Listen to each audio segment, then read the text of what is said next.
So are you one of these people who has this awesome looking PC, but the specs what you got are like these, and you dream of having this kind of GPU inside there, but your budget is limited to only 600 euros, which ain't not even half of the price of the RTX 4090. But can you build a great gaming PC without having an RTX 4090 inside there, and you're still able to run games on 1080p or even 1440p? In this series, I'll show you 3 best build ideas to make that happen and get the most out from your PC.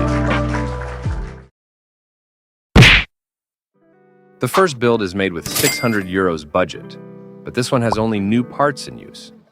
Let's start with the motherboard, because we need to have some kind of upgradability for the future.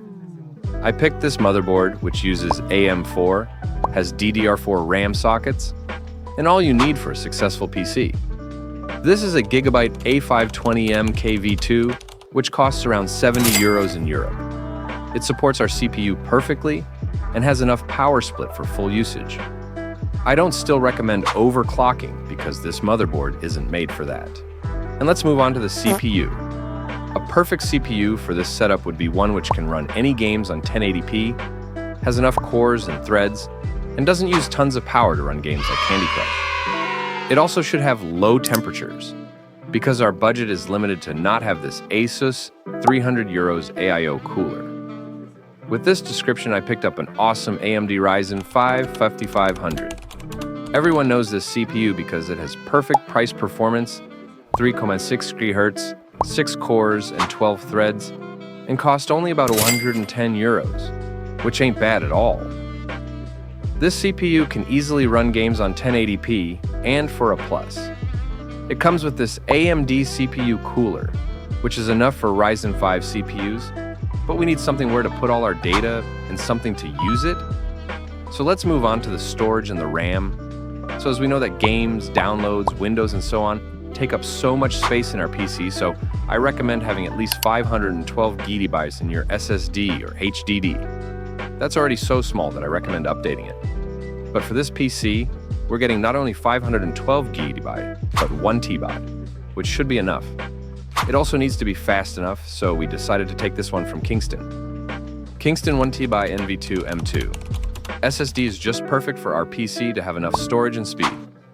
For RAM, I would recommend going, not for just 8, but 16 GB of DDR4 3200 MHz. Perfect one we found from Corsair. Corsair Vengeance LPX Dual is just perfect.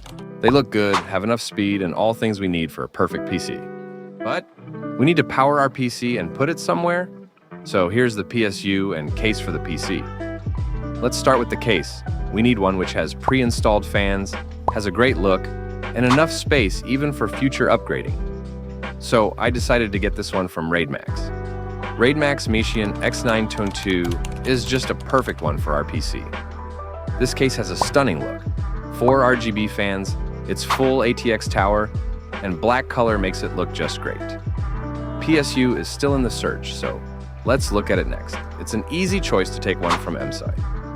So we found this PSU named MSI Mag A550BN, which has enough watts to power our PC, right cables, and all we need to get this PC work. At this point, we only need our true gaming power, the GPU. So what would make our PC perfect? I think you already know this GPU because of its awesome price performance.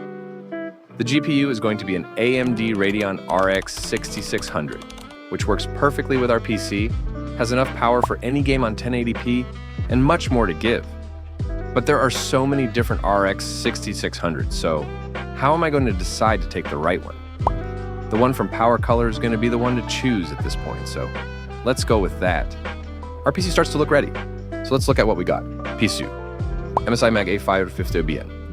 Case, Raidmax Mesian X922. GPU, Power Color Radeon RX 66000 Fighter. SSD, Kingston 1 TB NV2 M2. RAM, Corsair Vengeance LPX Dual 16GB 3200 RAM CPU. AMD Ryzen 5 5500. And motherboard Gigabyte A520M KV2. This PC has a cost of 600 euros and has the power to play any game you like to on 1080p. Let's look at some of the benchmarks that our CPU and GPU duo can achieve. In God of War, it averaged 74 FPS. Forza Horizon 5, it averaged 103 FPS. In Far Cry 6, it averaged 81 FPS, and CSGO average was 341 FPS. So even with ultra settings, this PC is very capable to run games easily better than consoles, and gives you great gaming moments to your life. But this might be not the best we can get with low-price PC builds, so stay tuned for the next part, where we're going to design a price-killer PC. Hey, almost forgot to say, we're helping you free with current tech problems you're having, so check out our socials, comment in a post, and we'll help you. Thank you, and see you soon.